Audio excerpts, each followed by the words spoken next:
always do it on my own, so I gotta get through it. And the Assalamualaikum warahmatullahi taala wabarakatuh.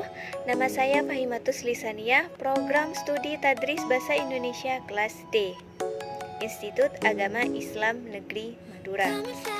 Pada video saya kali ini, saya ingin memenuhi tugas mata kuliah retorik yang diampu oleh dosen Diana Rohmatul Wahidah, di mana tugasnya yaitu membacakan salah satu teks biografi tokoh. Selamat menyaksikan. Siapa sih yang tidak kenal dengan Bapak B.J. Habibie? Ya, beliau merupakan presiden ketiga Indonesia yang menciptakan pesawat terbang pertama kalinya.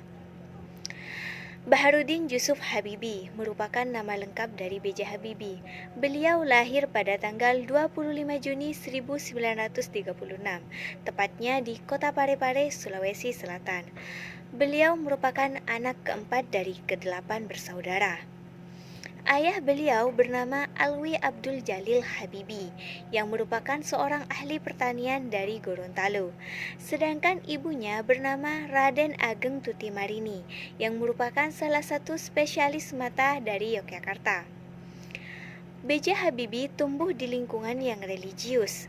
Hal ini dikarenakan ayahnya senantiasa membacakan ayat-ayat suci Al-Quran dari semenjak beliau belia. Presiden ketiga Indonesia ini menempuh pendidikan SMA-nya di SMK Dago, Kota Bandung. Kemudian melanjutkan pendidikannya di Institut Teknologi Bandung atau ITB. Namun, hanya beberapa bulan di ITB, beliau memutuskan untuk mengikuti jejak teman-temannya dengan kuliah di Jerman. Di Jerman, beliau mengambil jurusan teknik penerbangan dengan spesialisasi konstruksi pesawat terbang di Universitas Teknik Rhine-Westphalia Aachen.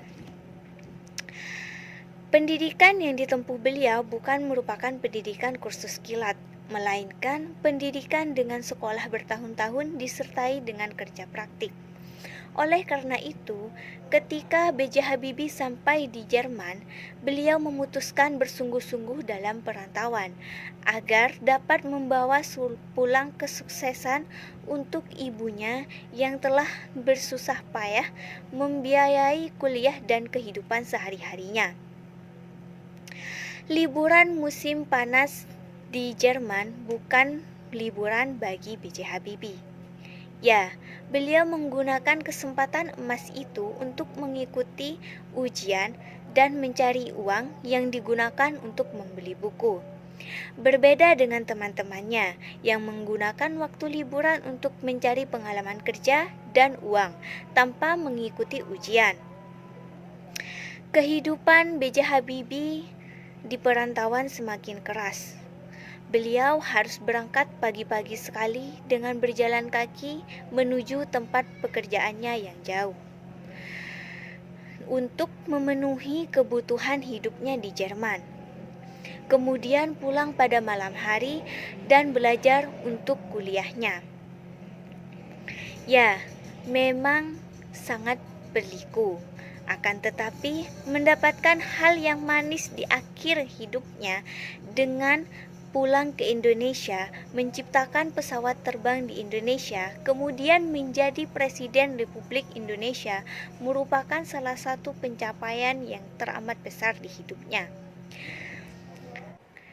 Dengan segala kejeniusannya, maka tidak heran jika beliau mendapatkan banyak sekali pengakuan dari lembaga kelas internasional.